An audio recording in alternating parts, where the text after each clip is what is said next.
Esto permite que Lacan especifique el sujeto que nos interesa. El sujeto del significante, vehiculado por el significante en su relación con otro significante.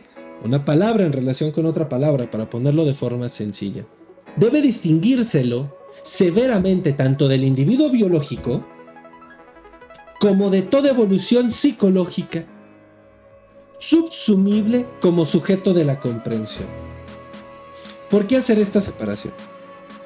Porque por un lado, la carne es carne y la nombres como la nombres seguirá siendo carne y va a operar conforme a las leyes de la carne. El desarrollo psicológico considerará ciertas características que, debido a su vinculación con una posición epistémica de orden adaptativo, normativo y estandarizado, apuntará a comprender lo que está ocurriendo.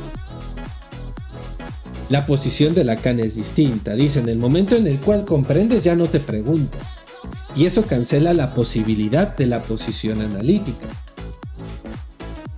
que sería lo importante a sostener. Gran problema, ¿no? Porque entonces comprendemos, no comprendemos, desde el psicoanálisis se comprende, no se comprende, discusión. Este texto concluirá con un juego en francés, con el pas de, ya sea como negación, ya sea como paso. Por un lado, les comparto la cita, extraigamos el pas de, paso de pas de penny, que es la negación del penny, que debe ponerse entre paréntesis para transferirlo al paso del saber, pas de savoir, que es el paso vacilante, hesitación en la neurosis. ¿Qué es lo que interesa de dar el paso? El paso, en francés hay una transliteración entre la negación de algo y el avanzar hacia algo. Ahora, consideremos que la generatriz, que sería el círculo que gira, genera nuestro cono, como el elemento que por su movimiento genera una figura, ¿sí? Y la directriz como el elemento que determina las condiciones de generación de la imagen o del sólido. Ustedes pueden trazar un toro si toman un círculo y lo hacen girar alrededor de un eje. Es la forma más sencilla de trazar un toro. Recordemos que cada punto del toro requiere de 3 coordenadas. 2 corresponden a la generatriz y el tercero a la directriz. Como dato al margen, para calcularlo necesitamos 4 variables, 2 radios, 2 ángulos. Dejemos que Freud nos ofrezca un vector de producción. Freud dirá en Tótem y Tabú que, si hemos de seguir a los autores, la humanidad ha producido 3 de estos sistemas de pensamiento. 3 grandes cosmovisiones en el curso de las épocas. La animista, que sería la mitología, ahí se inserta la magia, la religión y la científica. Subrayará que el animismo es una cosmovisión psicológica, pues no necesita ninguna ciencia como fundamento. Todo animismo, toda magia, toda mitología surge en la cabeza de alguien. Ninguna persona tuvo que ver a Thor para creer y confiar en que Thor existía. El cielo retumbaba. Y la única forma de que algo retumbe es que entonces alguien le pegue con su martillo a algo.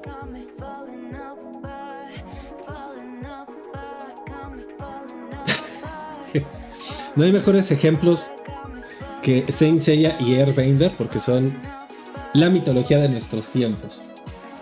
Entonces, hay una puntuación ahí importante, ¿no? Gracias, Andrés. ¿Qué es lo que va a ocurrir? Y que la ciencia, escuchen con atención, solo nace cuando uno ha inteligido que no conoce al mundo y por eso tiene que buscar caminos para tomar conciencia de él. La ciencia solo puede surgir cuando reconocemos que no sabemos. Y ahí el peligro de comprender, ahí el peligro de saber de antemano lo que vamos a encontrar. Esto no es cosa solo del psicoanálisis, esto es cosa básica de metodología de la investigación, de cualquier entrevista. Si tú ya sabes, ¿para qué preguntas? Ah, pues para confirmar. Entonces no sabes, si necesitas confirmar no sabes. Hay duda al menos. No entraremos en el problema entre la diferencia entre dudas y preguntas. Digo ya, si eso aparece con preguntas hacia el final, pues bueno, podemos ahondar al respecto. Traigo otra cita del tomo 6,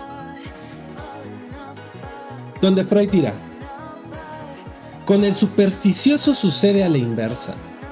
El supersticioso no sabe nada sobre la motivación de sus acciones casuales y sus operaciones fallidas. Cree que existen contingencias psíquicas.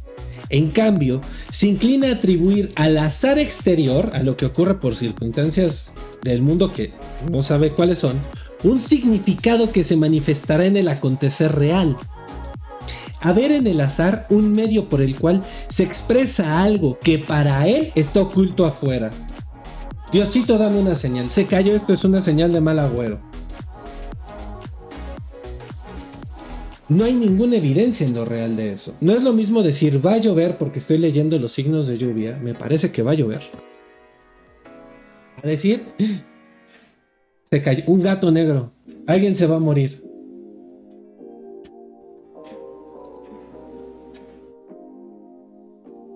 Entonces,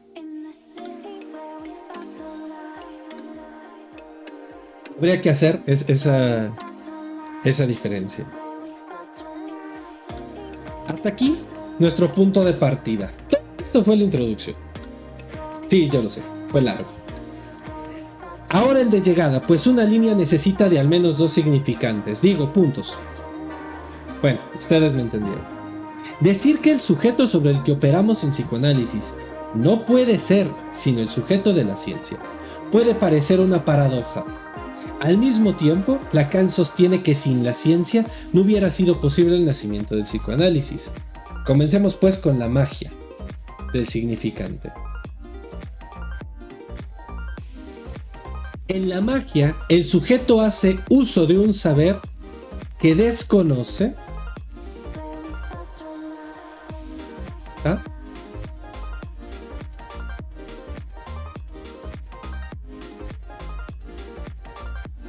Aunque opera en su demanda de control a través de la verdad de las cosas.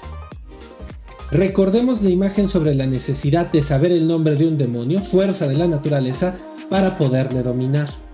El mago descubre la verdad por el lenguaje de los signos de otra cosa más allá de ellos. En su demanda de control, moviliza verdades creando un velo atrás y atrás de él un saber. Es una relación imaginaria donde gobierna la identificación con el elemento a dominar. Yo les traía como ejemplo The Last Airbender. Hay un sujeto que se relaciona a través de un encantamiento con una verdad. El encantamiento es la verdad sobre la cosa. En el momento en el cual tú digas la verdad sobre la cosa te va a obedecer y hará lo que tú digas. Por eso es que entre magos suelen ocultar su nombre. No te va a decir mi nombre, porque si te doy mi nombre tendrás poder sobre mí. ¿Qué es lo que genera esto? Una relación especular. Es como si el chamán se viera ante el espejo de la naturaleza que le devuelve su propia verdad. Si damos medio giro al esquema L, que ustedes encontrarán aquí a la izquierda, podríamos ver cómo es el mensaje del gran otro, en lugar del lenguaje, el que trazaría una línea tangente al centro de las verdades del mago, y cada punto dibujaría el saber que le viene de la naturaleza. Freud describe esto a detalle al hablar del animismo. Las cosas son como yo. El sujeto, ¿sí?, en tanto cosa creará un objeto, el cual estará en relación con su yo, con su persona. ¿Qué signo eres? Yo soy de este signo. Ah, entonces eres de elemento así, así, así, y entonces te comportas así. Dense cuenta cómo ese objeto está hablando de la verdad del yo. Este yo está determinado por un lenguaje, por un mito, por un relato, que nombra la relación imaginaria y genera que el sujeto termine anclado a esa verdad que habla una realidad de su ser. Ya dijo mi horóscopo esta cosa. Tiene que ser eso, ¿no? Ya dijo mi adivinación que a mí no me va a dar COVID. Pues, ¿para qué me pongo el cubrebocas? No sé, la cosa que ustedes quieran, gusten y manden. Por lo tanto, el círculo, los elementos que generan la magia, son sujeto y verdad. Y la directriz como eje externo, el saber oculto al espectador. Hay un saber que tanto aquel que produce la magia como aquel que la ve desconocen. Yo solo sé que este producto es mágico porque cuando lo mezclo con esto echa chispitas. No, magia, güey. Y después dices, mira, es que este elemento cuando lo echas en fuego va a hacer esto por XYZ. Pregúntale a un químico, ¿no? Esa no es mi especialidad. Hay un saber que queda omitido. Porque solo nos interesa la verdad de que eso ocurra. Levi-Strauss también desarrolla esto en su texto sobre los chamanes. Cómo los chamanes se agarran, hacen el embrujo, se meten una pluma, la esconden debajo de la lengua, se muerden el labio para sangrarla y entonces sacan la pluma de la boca para decir, aquí está el demonio, y entonces al otro se le quita el malestar, ¿no? Pues cuando era un malestar demoníaco, cuando no era, pues ya dicen, no, el demonio era muy fuerte, ¿no? O dudan del chamán, ¿sí? Donde eso también requería al menos 3 personas que dijeran que eso era verdad. Ahora, el sujeto en su demanda de poder, por medio de la verdad, hace aparecer un saber velado. Recordemos que el sujeto coincide con su materialidad. El sujeto es la verdad. Cuando yo encuentre la verdad de mi ser, podré atender a todo esto. Si tú deseas algo profundamente de corazón, el universo conspira para que lo logres. ¿Qué es el universo? La verdad de la naturaleza. ¿Qué es el sujeto? Aquel que desea que algo de la verdad. ¿Por qué desea algo de la verdad? Porque encontró su verdad. Uno produce a otro. ¿Qué queda por fuera? El saber de que tal vez el universo tenga mejores cosas que hacer que preocuparse por con quién andes o con quién no. O el deseo que tú desees. Si lo que deseas es un carro o cambiar de trabajo, escoge tú. Pero ahí hay una diferencia.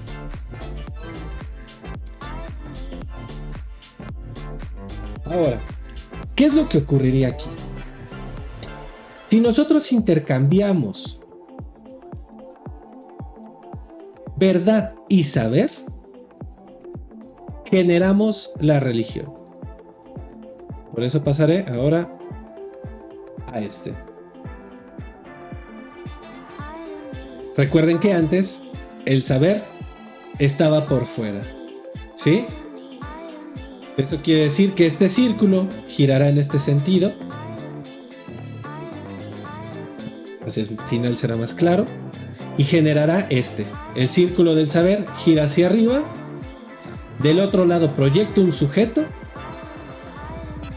a partir de ese saber. Entonces tenemos otra suerte de relación especular. Este movimiento genera media circunvolución. Un sujeto en torno de un saber que no toca, pero sobre el que gira, se transforma en una verdad. Es muy particular cuando se descubre a un mago, pues ya no es dueño de la verdad, sino poseedor de un secreto que alguien más le reveló. En algún momento, este mago no sabía esto. Lo encontró, alguien se lo enseñó. ¿Quién se lo enseñó? La naturaleza es Dios. O el tótem se lo enseñó. Empezamos a hacer cambios.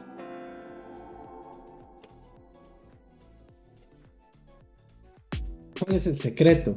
Y entonces aparece la figura del iniciado. De toda secta, toda persona que se va iniciando en alguna ciencia, en alguna secta, en algún saber, en alguna de estas cosas, debe de pasar por ciertos procesos para poder devenir iniciado. Eso quiere decir tener los secretos básicos de esa agrupación. Secretos que no va a compartir con nadie que no sea iniciado.